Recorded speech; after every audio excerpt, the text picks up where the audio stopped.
A fiery horse with the speed of light, a cloud of dust, and a hearty hi-yo silver. The Lone Ranger.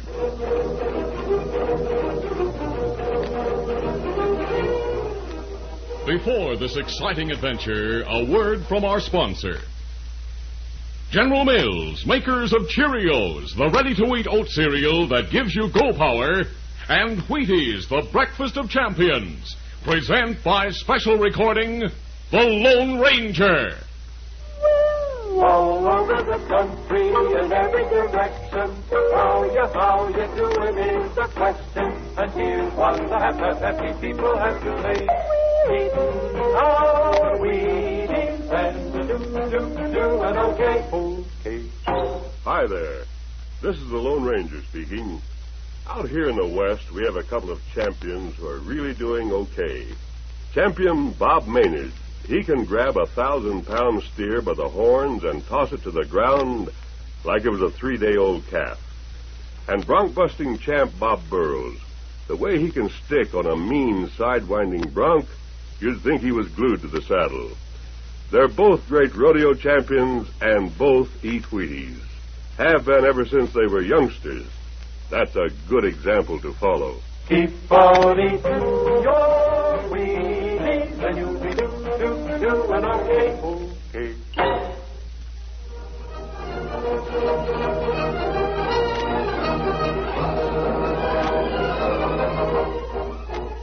With his faithful Indian companion Tonto, the daring and resourceful masked rider of the plains led the fight for law and order in the early western United States.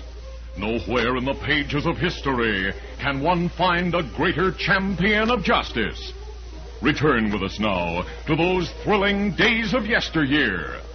From out of the past come the thundering hoofbeats of the great horse Silver. The Lone Ranger rides again. Come on, Silver. Let's go, big fellow. Are you Silver? Hooray!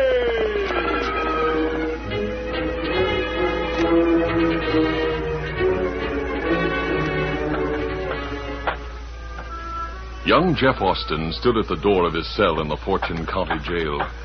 So hard was his grip on the bars that his fingers had turned white. His teeth were set, and sweat streaked his forehead. The barred pattern of sunlight which fell on the cell floor had moved its center. His last 24 hours had started. He was living his last afternoon. How's it going, Jeff? Howdy, Sheriff. That pounding. I savvy, boy. Wish you didn't have to hear it. Have you heard anything? Just got a telegram from the governor himself. He'll give you a stay of execution if you'll talk. If I talk. Between you and me, he'll do more than that for you, though he can't come right out and say it. You can save your neck, maybe even go scot-free. I've got nothing to say except what I've said 100 times already. I'm innocent. Well, I got to go back to the office. But if you change your mind, sing out. The governor's secretary will be standing by for word from me till the last minute. There won't be any word. As Jeff and the sheriff finished their conversation, the Lone Ranger and Tonto turned their horses off the trail to Fortune City and headed north along the steep banks of the Tomahawk River. They were in search of a camping place. Suddenly, Tonto pointed. Look, Kimasabi. Horse up ahead. There's a side saddle on it. Must be woman round here. Oh, Silver, whoa. Grab that horse's reins, Tonto. There's a piece of paper fastened to the saddle. Me got him here. Oh, there. Steady, Silver, easy. There, I've got the paper. What's on it? It's addressed to the sheriff at Fortune City and says, "You will find my body in the Tomahawk River. Don't tell Jeff. Amy Benton." It's a suicide note. Horse not stand here long. We may still have time to save her. Come on, Silver. Come up, Scout. There she is. They're standing high bank. Stop! Amy Benton, stop! Her jump! Take my hat and gun belt. Pull, Silver. As the horses braced their legs and skidded to a stop, the Lone Ranger dropped from his saddle to the edge of the bank and dived into the river.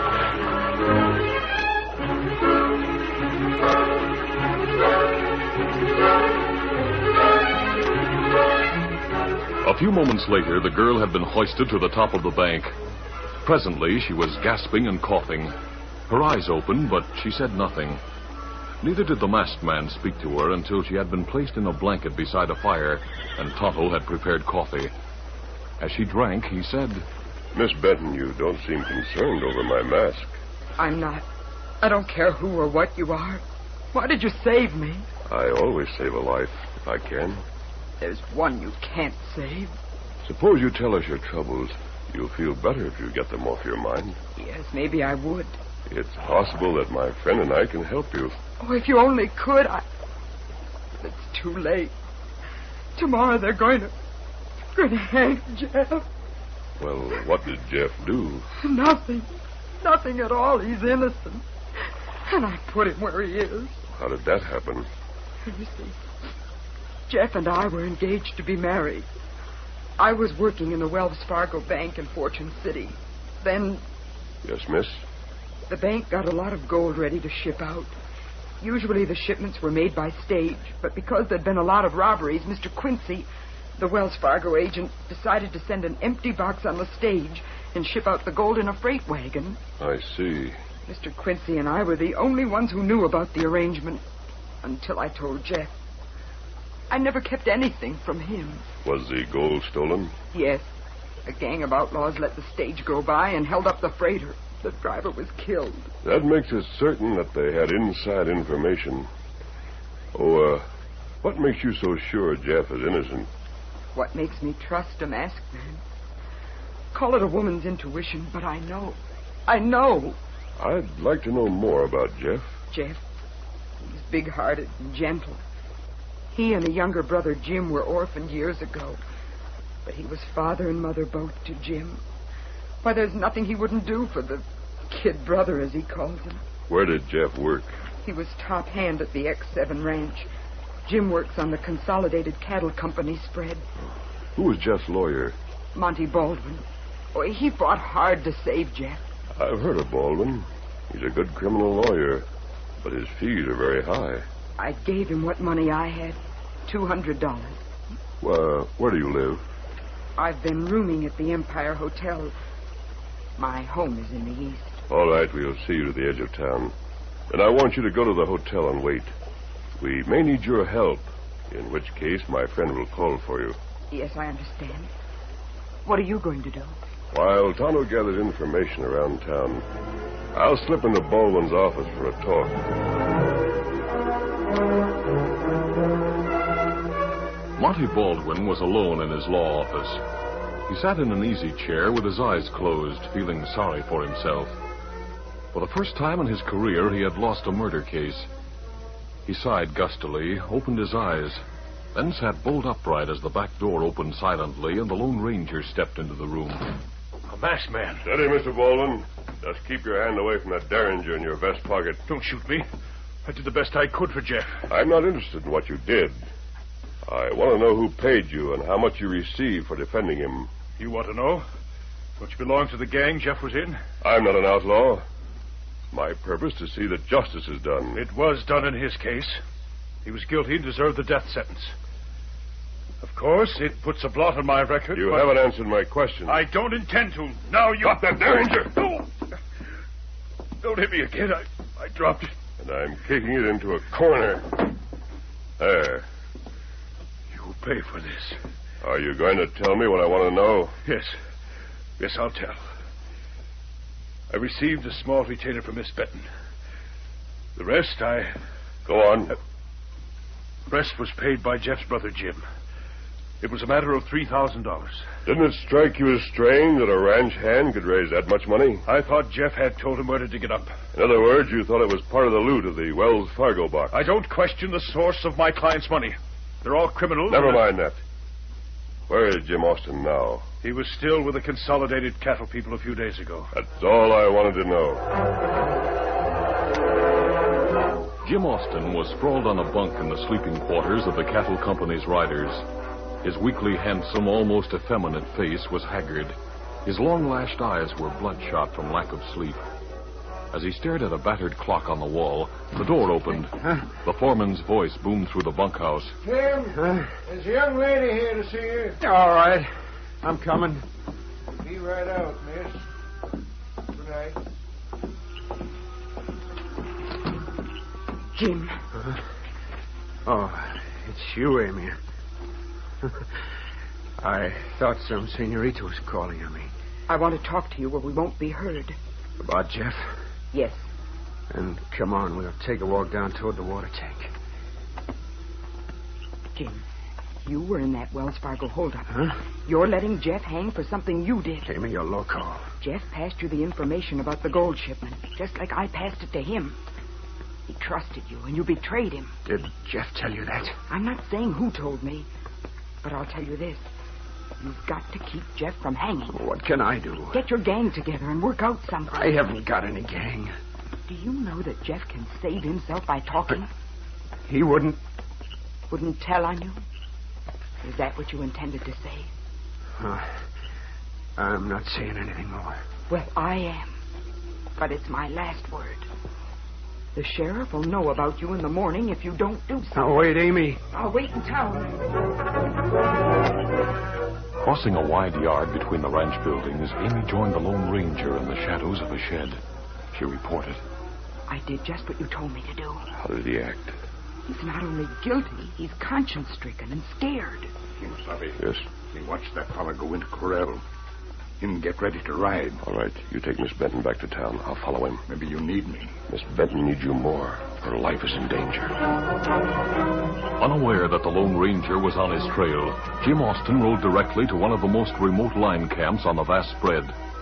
Used only in winter by consolidated riders, the dugout had been taken over by 4 men who had been fired by the cattle company on suspicion of rustling. Their leader was an ex-foreman known as Top. The quartet was playing cards on a candlelit table when Jim burst through the door. What the blazes, Jim? Topper in for it. What do you mean? Jeff's girl come to see me. She just as good as said he's going to talk unless we save him. All he can say is that he told you about the gold. That'll be plenty. They'll nab me and go looking for the fellas I run with. That means you boys. Yeah, I guess you're right. We got to break Jeff out of jail tonight. Just one way to make sure nobody talks. Don't Jeff's girl live in the hotel? Yeah, but... And the hotel windows look right down into the jail. There's a day and night guard on Jeff, so there'll be enough light in his cell to make him a good target. What are you getting at? Instead of raiding the jail, we'll raid the hotel. We'll shoot the girl in her room and Jeff in his cell.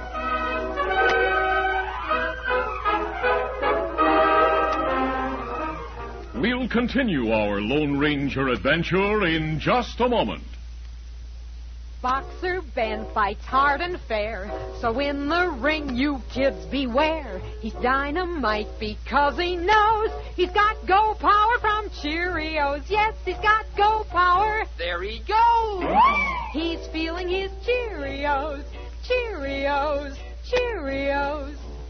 Cheerios, the cereal everybody loves. No other cereal looks like Cheerios. It's shaped like little letter O's. No other cereal tastes like Cheerios. It's the only ready-to-eat cereal with this fresh, toasted oat flavor. No other cereal is like Cheerios. You see, Cheerios is made from oats, and every delicious spoonful of Cheerios and milk is real muscle-building food.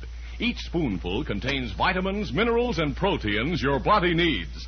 Yes, the good things in a Cheerios breakfast do good things for your body. Help you have healthy nerves, good red blood, strong bones and muscles. Have Cheerios every morning. Then you'll hear people say... He's feeling his Cheerios.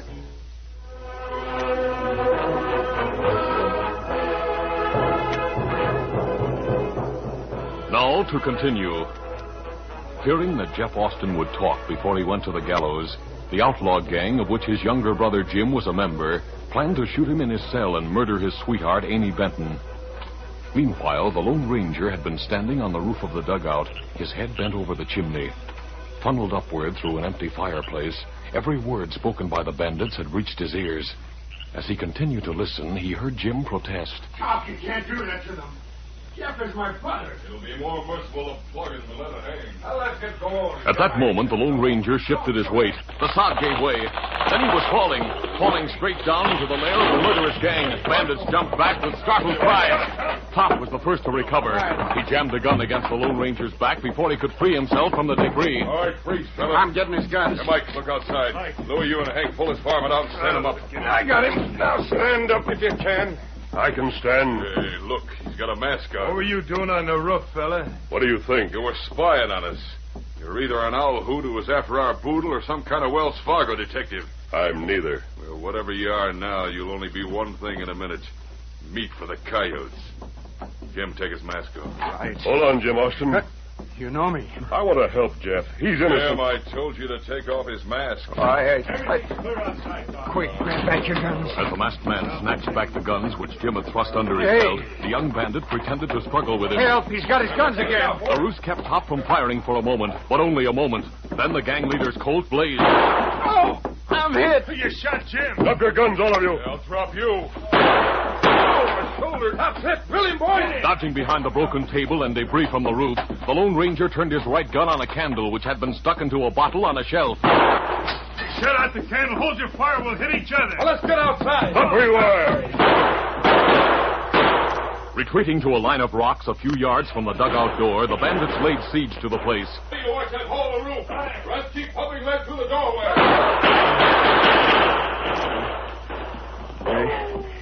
He got us cornered, masked man. There may still be a way out.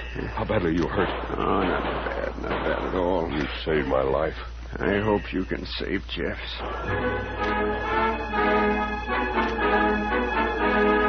Throughout the remainder of the night, the siege continued, with intermittent bursts of gunfire waking echoes in the nearby valley.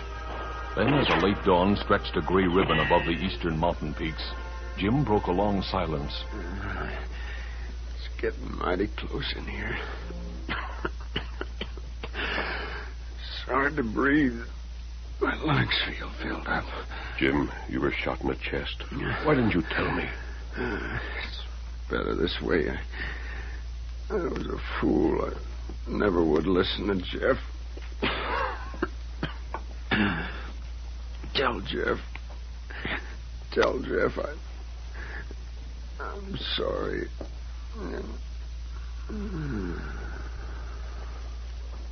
Dead. For a moment, the Lone Ranger knelt beside the young outlaw's body, motionless and silent. Then he removed his neckerchief and tore a piece from it, shaping it into a semblance of his own mask. He blackened the cloth at the sooty fireplace and gently covered the upper part of a face, which seemed to have grown strangely strong in death. Beside Jim's head, he dropped his own white hat.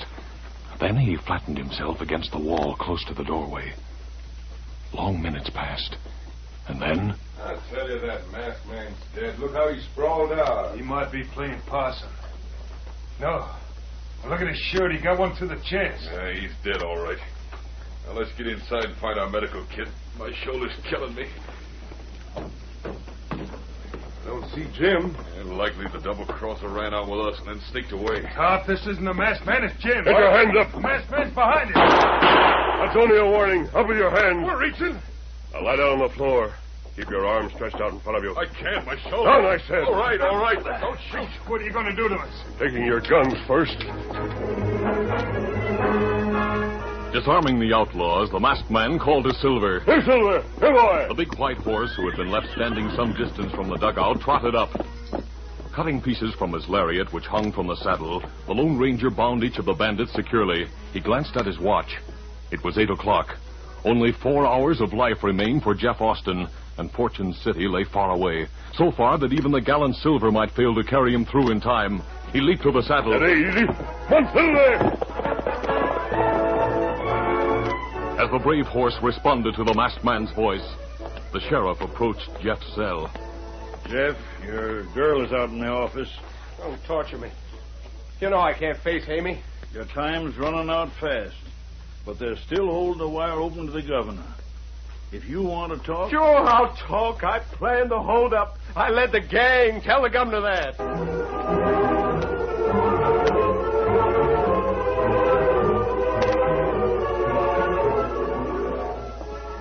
Here comes Sheriff back. I hate to say this, but he confessed. Confessed? Oh, it's not good for you to stay here, miss. You come with me. We watched trail for my friend. Yes. Yes, let's go.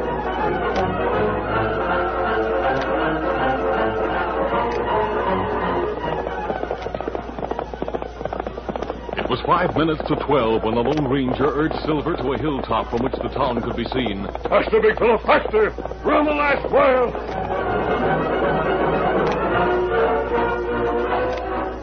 Jeff Austin, too, was on his last mile. The sheriff, a parson, the sentencing judge, and the elegant Mr. Smith had escorted him from his cell to the jail yard.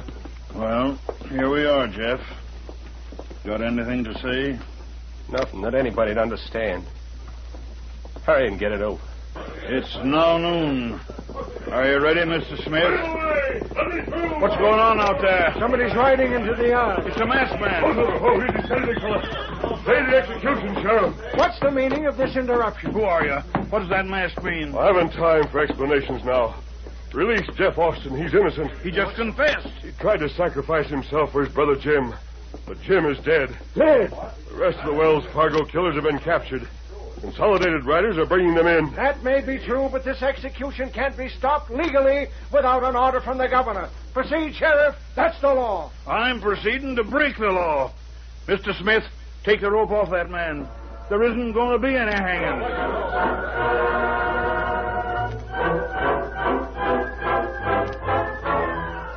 A few hours later, Jeff stood in the jail office with an arm around Amy's shoulders. He was a free man. The Consolidated Riders had delivered the captured outlaws to the sheriff, and full confessions were on record. The sheriff was saying, Jeff, you must have thought a powerful lot of that no-good brother of yours. Jim always came first with me. He wasn't bad. Not all bad, anyhow. He died better than he lived, Jeff. He was a man at the end. Masked man, you got a right smart reward coming from the Wells Fargo Company. Give it to Jeff and Miss Benton for a wedding party. He's gone, and we didn't even get a chance to thank him for all he did. He sure did plenty. Who do you reckon he is? Oh, the Indian told me. He's the Lone Ranger. Hi-yo, Silver!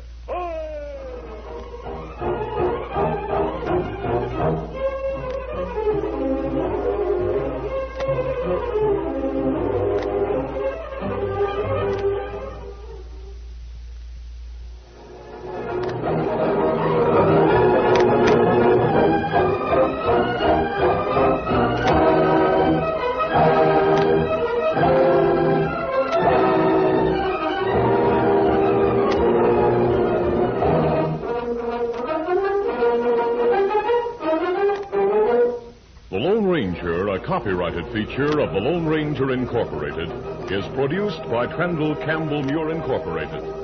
The part of the Lone Ranger is played by Brace Beamer. Your announcer, Fred Foy.